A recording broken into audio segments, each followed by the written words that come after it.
Okay, तो आज हम लोग सीखेंगे गति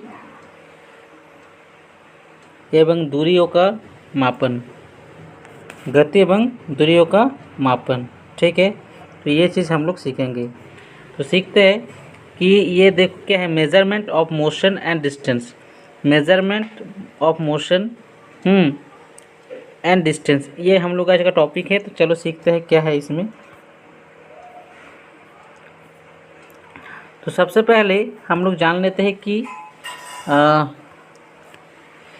पर क्या दिया है। देखो, मात्रक। तो मात्रक क्या है, चलो समझते हैं। किसी भी भौतिक राशि को मापने के अंतर्राष्ट्रीय रूप से स्वीकृत मानक को इकाई या मात्रक कहा जाता है। ध्यान से समझना, किसी भी भौतिक राशि को मापने के अंतर्राष्ट्रीय रूप से स्वीकृत मानक को इकाई या मात्रक कहा जाता है। मतलब भौतिक राशि क्या होता है।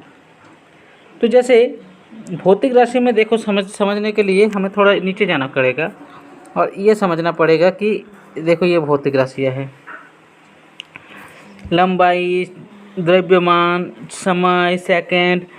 अच्छा, 1 मीटर अगर भारत में जितना है, क्या अमेरिका में चेंज हो जाएगा? नहीं होगा। दूसरे देशों में भी सेम रहेगा। तो क्या है कि इस तरह से कुछ हम लोग का कुछ चीज़ों के, कुछ भौतिक राशियों पर अंतर्राष्ट्रीय पहलू बना।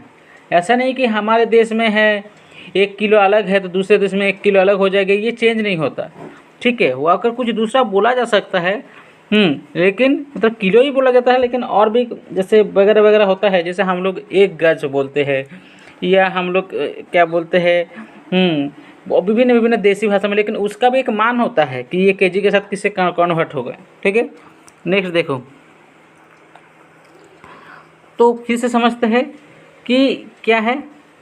सिंपल सी बात है, मात्रक क्या है, किसी भी भौतिक राशि को मापने के अंतर्राष्ट्रीय रूप से स्वीकृत मानक को, किसी भी भौतिक राशि को मापने के अंतर्राष्ट्रीय रूप से स्वीकृत मानक को इकाई या मात्रक कहा जाता है, ठीक है। तो देखो, राशियों का 2 भागों में वर्गीकृत किया गया है। राशियों को क्या किया गया है, 2 भागों में वर्गीकृत किया जाता है। वो क्या है 2 राशियाँ? देखो, एक है हम लोग का अदिश राशियाँ। अदिश राशियाँ किसे कहते हैं, मैं समझा देता हूँ। ऐसी राशियाँ जिसमें केवल परिमाण हो और दिशा ना हो, दिशा नहीं है, उन्हें अदिश राशियाँ कहा जाता है। जैसे द्रव्यमान, चाल, आयतन, कार्य, समय, ऊर्जा, विद्युत धारा, ताप, दाब आदि। आप बोलोगे ये क्या है? तो देखो, मतलब क्या है कि दिशा है, मतलब दिशा नहीं है, लेकिन क्या है, परिमाण है। अब पहला उदाहरण ले लेते हैं, द्रव्यमान। द्रव्यमान मतलब क्या, किसी चीज़ का वजन। तो क्या वजन के लिए क्या दिशा का जरूरत है?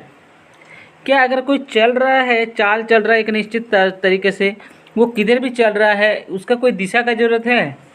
मान के चलो आप घर से स्कूल निकले हो, कभी सीधा जाता है, कभी टेढ़ा जाता हो, एक निश्चित स्पीड से चल रहे हो, 2 किलोमीटर पर आवर की स्पीड से चल रहे हो, ठीक है।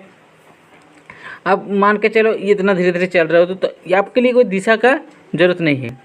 मान के चलो जैसे आयतन मतलब कोई स्थान घिरा हुआ है, मतलब उसका कुछ वॉल्यूम है। तो क्या उसके लिए कोई दिशा का जरूरत है? नहीं है। कार्य कर रहे हो, क्या उसके लिए कोई दिशा का जरूरत है? नहीं है। समय के लिए कोई दिशा का जरूरत नहीं है, ऊर्जा के लिए भी नहीं है, विद्युत धारा का भी नहीं है, ताप के लिए भी नहीं है, दाब के लिए भी नहीं है। लेकिन देखो, सदिश राशियाँ ऐसी राशियाँ जिन्हें व्यक्त करने के लिए परिमाण के साथ दिशा की आवश्यकता होती है, सदिश राशियाँ कहलाता है। जैसे विस्थापन, ठीक है, वेग।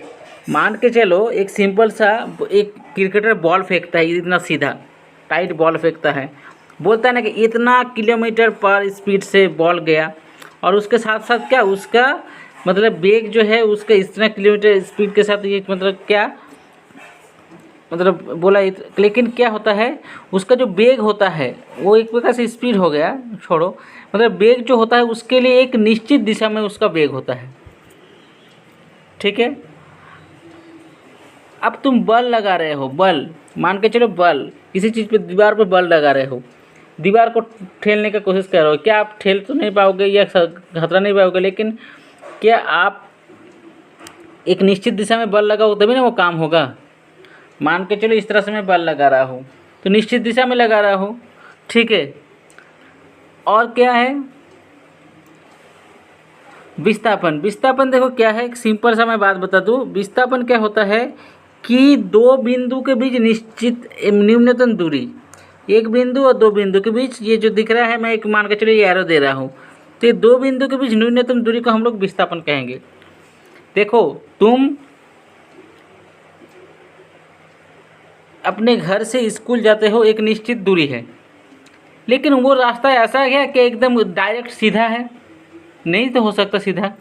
लेकिन अगर स्कूल के लिए तुम्हारे घर में एक अगर ऐसा रस्सी बांधा जाए कि जो एकदम तुम्हारे घर से सीधा हो और कम से कम दूरी हो, तो वो क्या विस्थापन। लेकिन क्या ऐसा हो सकता है? नहीं हो सकता। हम लोग एक रास्ता बनाए हैं अपने हिसाब से। अगर ऐसा होता, मान के चलो हम यहाँ से लेके हिमालय जाएंगे, तो हिमालय जाएंगे तो इसके रास्ते में नदी, पहाड़, पर्वत बहुत कुछ तो आएगा, तो उसके हिसाब से मुझे रास्ता बनाना पड़ेगा, नहीं तो एकदम सब रास्ते को काट के चले जाएंगे, पॉसिबल नहीं, तो उड़ के जाना पड़ेगा मुझे। तो क्या है, ये एक तरीका है विस्थापन का, समझ में आया? ठीक है, वेग हो गया, त्वरण हो गया, ठीक है। तो देखो संवेग हो गया, बल हो गया, आघूर्णन हो गया, ये सारे क्या है सदिश राशि है। तो आपको क्या करना होगा, ये सारे राशियों को याद में रखना पड़ेगा, कौन सदिश राशि है कौन अदिश राशि है, ठीक है। समझ में आ गया? नेक्स्ट देखते हैं। कुछ महत्वपूर्ण राशियाँ एवं उनके मात्रक, कुछ महत्वपूर्ण राशि एवं उनके मात्रक। तो चलो पता कर लेते हैं कुछ महत्वपूर्ण राशि और उनके मात्रक को। सबसे पहले लंबाई। लंबाई का क्या होता है? मीटर।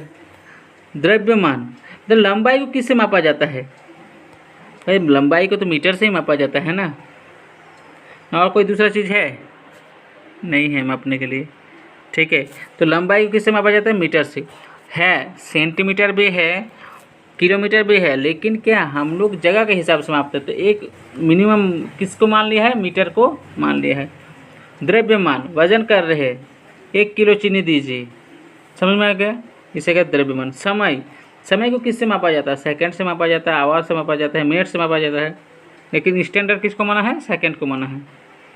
कार्य एवं ऊर्जा, आप कोई कार्य कर रहे हैं या ऊर्जा आप लगा रहे हैं, तो उसके लिए क्या होता है? जूल हो गया। क्या हो गया? जूल, ठीक है। विद्युत धारा, विद्युत धारा किससे मापा जाता है? एम्पियर से मापा जाता है। क्रिकेट अगर खेलते हो तो आपको एम्पियर जरूर याद रहेगा, और उसको एम्पियर बोलते हैं, इसको हम लोग एम्पियर बोलते हैं, ठीक है। एम्पायर बोला जाता है उसको बढ़िया से। उसके बाद देखो ऊष्मा, क्या है? उसके बाद है ऊष्मा, है ना।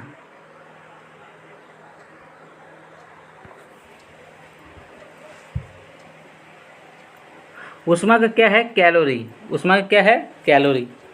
कितना कैलोरी, ठीक है। हम लोग तो बोल रहे थे शरीर, मतलब हमारे बॉडी के लिए भी कैलोरी का इस्तेमाल करते हैं हम लोग। कौन के लिए क्या है? कौन के लिए है? रेडियन। क्या है? रेडियन, याद रहेगा।